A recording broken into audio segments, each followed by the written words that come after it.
자, 이제 85강 강의로 들어가도록 하겠습니다. 이번엔 계속 저번 강의에 이어서 상가 건물 임대차 보호법인데요.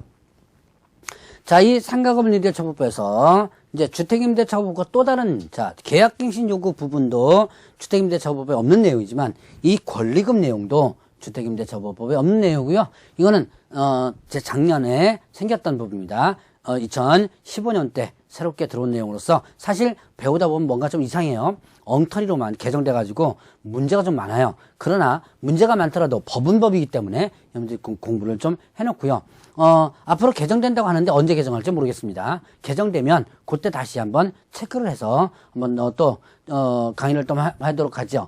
자, 이때 권리금과 관련된 부분인데요. 자, 권리금은 임대차 목적물인 상가 건물에서 영업을 하는 자 또는 영업을 하려는 자, 영업하는 자나 하는 자가 영업시설의 비품, 거래처, 신용영업사 노하우, 상가 건물의 위치에 따른 영업상의 자, 유형, 무형의 재산적 가치의 양도 또는 이용대가, 재산적 가치의 양도나 그 이용대가로서 임대인이나 임차인에게 보증금과 차임 외에 지급하는 금전의 대가다. 금전의 대가를 뭐라 한다? 권리금이다. 권리금은 판례상 나타난 부분에 있어서 법조문에 이렇게 규정되었습니다. 그러니까 이거는 뭐 달달달 외울 필요 없이 그렇구나라고 해서 그냥 넘어가면 돼요.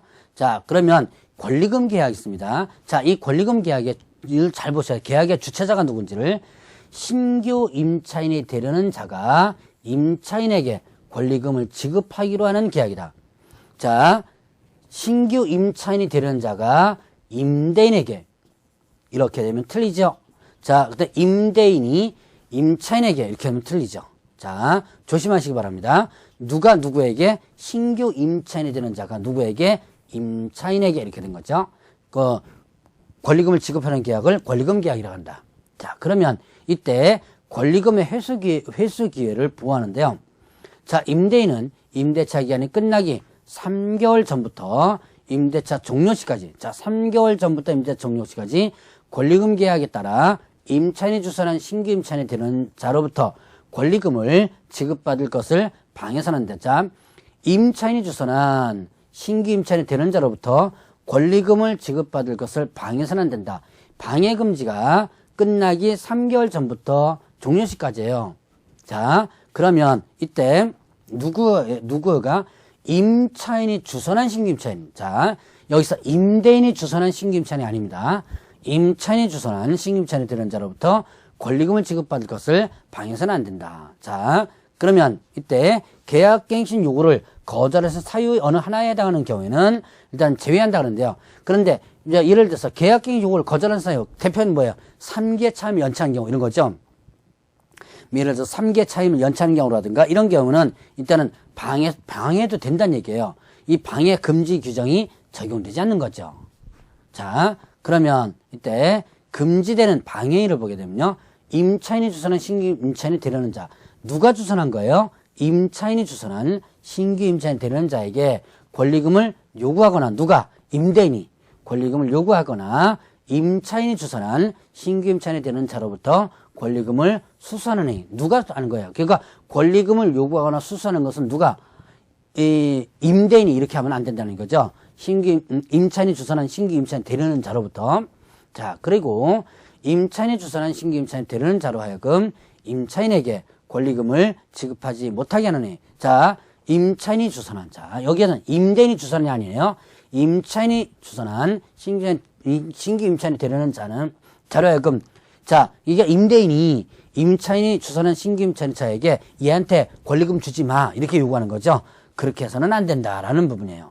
자, 그 다음에 또 임차인이 주선한 신규 임차인이 되는 자에게 상가 건물에 관한 조세 공과금, 주변 상가 건물의 차임 보증금 그 밖의 부담에 따른 금액에 비추어 현저히 고액의 차임과 보증금을 요구하는 행위. 자, 이건 뭐냐면 상가 임대차 보증금이나 월세를 이걸 너무 터무니없이 시세보다 너무 터무니없이 요구하는 거예요. 그래놓고 뭐 하는 거야? 하든지 말든지 맘대로 해. 대부분 계약을 깨려고 많이 요구하는 경우가 있죠. 계약을 깨려고 요구할 때 이렇게 터무니없이 요구하는 경우가 많아요. 자, 이렇게 해서는 안 된다라고 하는 부분이죠. 자, 그 다음에 또 그 밖에 정당한 사유 없이 임대인이 임차인이 주선한 신규 임차인 되는 자와 임대차 계약을 체결을 거절하니 정당한 사유 없이 임대차 계약을 거절해서는 안 된다는 얘기예요. 정당한 사유 없이. 자, 이렇게 금지되는 행위, 결국 금지되는 행위는 결국 누구에게는 누가요? 자, 임대인이 임차인이 주선, 자, 임대인이 주선은 아니에요. 임차인이 주선의 신규 임차인에게 뭐 보증금을 받거나 요구하거나 또 권리금 지급하지 못하게 하거나 아니면 또 터무니없이 보증금이나 월세를 요구하거나 그 외에도 임대차 계약을 거절하거나 이렇게 하면 안 된다는 얘기죠. 자, 그러면 이때 이제 임대차 계약 체결을 거절하지 못한다 그러는데요. 거절할 수 있는 예외적인 규정이 있습니다. 자, 임대차 계약의 체결을 거절할 수 있는 경우는 어떤 경우냐? 임차인이 주선한 신규 임차인 되려는 자가 보증금 또는 차임을 지급할 자력이 없는 경우. 참 이 문장을 보면요. 엉터리로 개정됐다는 거, 이 엉터리로 만들었다는 것이 상당히 많이 보이는데 여러분들도 이해가 잘 안 되는 경우가 있을 거예요. 이거는 국회에서 법을 만들 때 적어도 이 법을 만드는 사람이 상가임대차를 한 번이라도 좀 임차인이거나 임대인으로서 한 번이라도 좀 해본 사람이 하나도 없는 것 같아요. 그래서 자, 이런 보면 좀 이게 이해가 안 되는 경우가 좀 많습니다. 임차인이 주선한 신규 임차인 되려는 자가 보증금 또는 차임을 지급할 자력이 없는 경우 실제로 어떻게 알아요, 이걸? 들어오는 사람이 자력이 있는지 없는지 실제로 모르거든요. 자, 그러면 또한 임차인이 주선한 신규 임차인이 되려는 자가 임차인으로서 의무를 위반할 우려가 있거나 그 밖에 임대차를 유지하기 어려운 상당한 사유가 있는 경우 의무를 위반할 우려가 있다가 한다면 그 도대체 의무를 위반할 우려가 어떻게 우려가 있는지는 모르죠. 자, 아주 자의적인 해석이 나올 수 있는 그런 부분입니다. 어쨌든 거절 사유가 이런 부분이 있으니까 여러분들 이제 알아두고 넘어가셔야 돼요. 자, 그 외에도 임대차 목적물인 상가 건물을 자, 1년 6개월 이상 자, 숫자 기억해 놓으셔야 돼요. 1년 6개월 이상 영리 목적으로 사용하지 아니한 경우. 예를 들어서 1년 6개월 이상 예를 들어서 교회에 뭐 기부한다든가 그런 거죠. 자, 임대인이 선택한 신규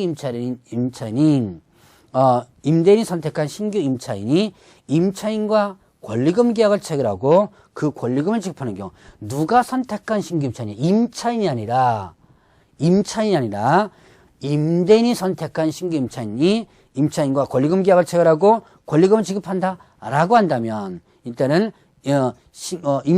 임차인이 주선한 신규 임차인과 계약을 체결을 거절할 수 있다라는 얘기죠.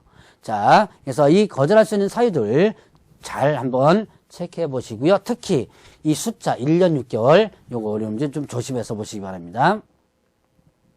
자, 그러면 손해배상 청구 관련된 부분